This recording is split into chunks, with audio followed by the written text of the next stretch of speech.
Vamos a empezar con algo referente en tu columna, ¿no? Esta columna es del 4 de enero.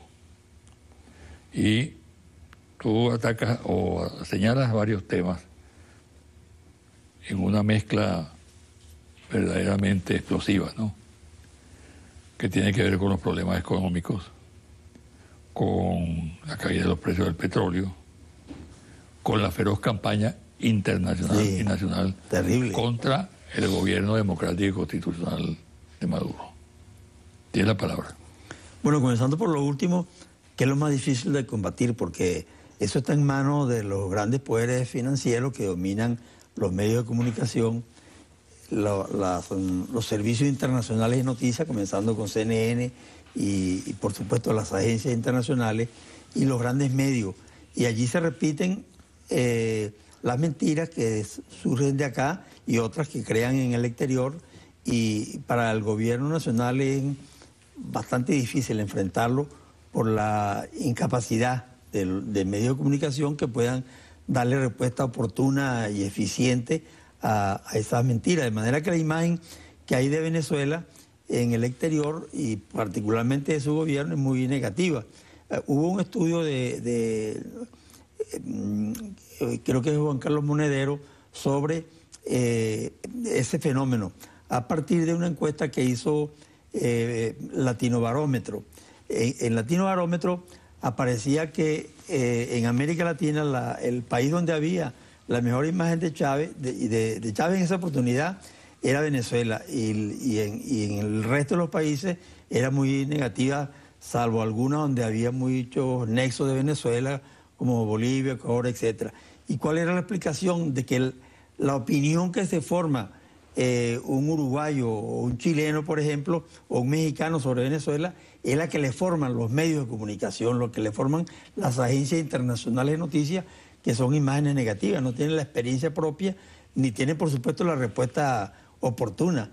Entonces, y eso se repite en España y en muchos otros países, de manera que esa es una de las batallas más difíciles de enfrentar y de tener éxito. Ahora tú eres un experto en la materia comunicacional como periodista profesional. Además, profesor universitario. Tienes varios libros sobre el tema. Sí. Asistes permanentemente a congresos internacionales. Estás muy vinculado al sector, ¿no? Yo percibo que nunca antes se había atacado a un país como se está atacando a Venezuela en este momento. Y hablo de país, no hablo solamente no hablo de gobierno, hablo de país. Sí. Porque el ataque va dirigido al gobierno, pero se extiende al país. Hay gente que opina que este es un país que está descoyuntado, acabado totalmente, que los venezolanos son unos flojos, unos haraganes, ¿no? Prácticamente incitando a la desaparición de la soberanía nacional. Ahora, tú tienes antecedentes de una campaña similar. Ha habido algunos casos, ¿no? Sí, ha habido algunos casos. Pero, quizás, pero no con la virulencia. Ni con la extensión que este ha tenido, ¿no? Porque fue Chávez y ha continuado con Maduro con la misma insistencia, perseverancia y con la misma fuerza. Yo diría que por supuesto, hubo los casos de Castro después que triunfó la Revolución Cubana, era bastante lógico. Lo hubo con el general Velasco Alvarado en Perú, con los intentos que él hizo nacionalistas, y lo hubo contra el presidente Allende, ¿no? Que ahí fue toda una conjura tramada y organizada que quedó al descubierto cuando en el gobierno de Clinton se acordó desclasificar, creo que son 22.000 documentos de la CIA, Departamento de Estado, etcétera, y donde queda revelado eso, incluso como periodistas de América Latina eran, lo dicen los papeles estos desclasificados, eran pagados y invitados por el Departamento de Estado o por el gobierno chileno, todo en silencio, ¿no? Es decir, en silencio había esa vinculación, y entonces ellos escribían y sus lectores, por supuesto, creían que todo cuanto estaban diciendo era verdad.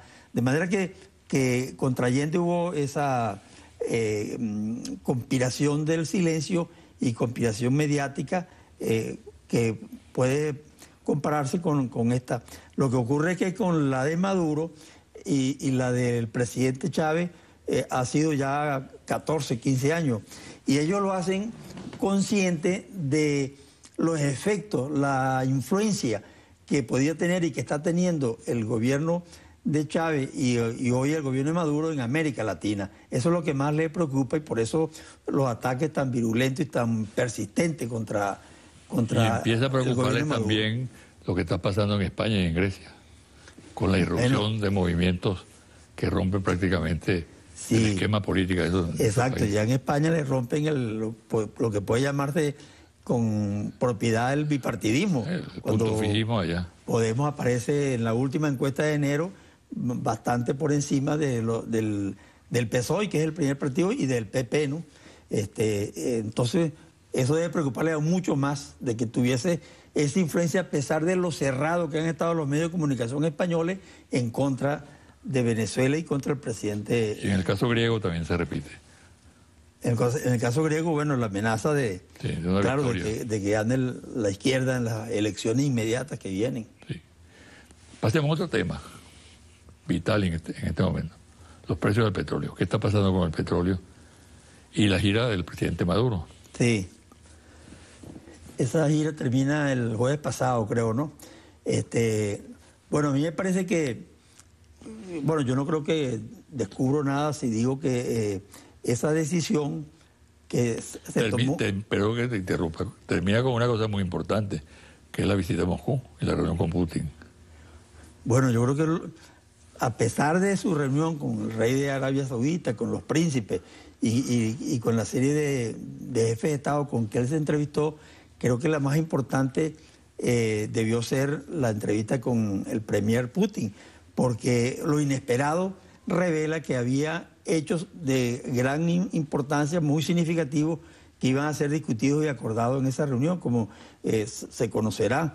De manera que haberse entrevistado con Putin, y que al frente pues un país poderoso como es Rusia, y que está igualmente afectado como Venezuela por la abrupta baja de los precios del petróleo, es de una alta significación, y seguramente contribuyó a conformar esa política que el presidente Maduro pretendió desde que salió aquí creo que el 5 o 6 de enero, en busca pues de ciertos acuerdos para estabilizar la política petrolera. De manera que de todas, seguramente esa ha sido la reunión de mayor trascendencia. Ahora fíjate, es muy extraño lo que ocurre con el ISIS, por ejemplo. ¿Con? El ISIS, ¿no? Y la explotación de los yacimientos petrolíferos del norte de Irak y de Siria. Que esa gente recibe ese petróleo y lo vende a $20, ¿no? Sí, exacto. Y se habla de una relación extraña, sorprendente entre factores norteamericanos y esos grupos terroristas, ¿no? Y parece que inicialmente fueron alimentados, estimulados desde Estados Unidos, ¿no? Sí. Financieramente incluso. Y esos son evidentemente uno de los factores de esta crisis o de esta baja de los precios del petróleo, ¿no? Pero es incomprensible lo siguiente. Esa caída de los precios del petróleo no solamente afecta a Venezuela, a Rusia, claro. Afecta también a Arabia Saudita. Hay una información de que el presupuesto del 2015 de Arabia Saudita está calculado en $80 el barril, ¿no? Ese barril se está vendiendo en este momento por debajo de 40, ¿no? Es decir, que van a tener un déficit presupuestario de casi $40.000 millones, ¿no? Lo cual obligaría a hacer reducciones del gasto en ese país. Sí, y yo creo que... Ahora, sí, perdona. ¿Qué intuyes tú que está pasando? ¿Por qué Arabia Saudita no defiende los precios del petróleo? Bueno, en primer lugar, Arabia Saudita fue un factor fundamental en la baja de los precios del petróleo, porque la producción de ellos pues, está muy por encima de los otros países. Seguramente eso fue convenido con los Estados Unidos, con el gobierno norteamericano, a cambio de que esos son interrogantes que se despegarán más adelante. Ahora, los efectos que está teniendo, uno de los cuales es el que tú señalas, en Arabia Saudita, en su política financiera, en su presupuesto. La crisis que ha venido creando esa baja de los precios, yo creo que va a detenerse y a comenzar la recuperación, porque en los Estados Unidos, por ejemplo, el tracking ha tenido la pérdida de una de las empresas, creo que son 50.000 millones de dólares que perdió por explotar el petróleo en las rocas, bueno, como se ha dicho.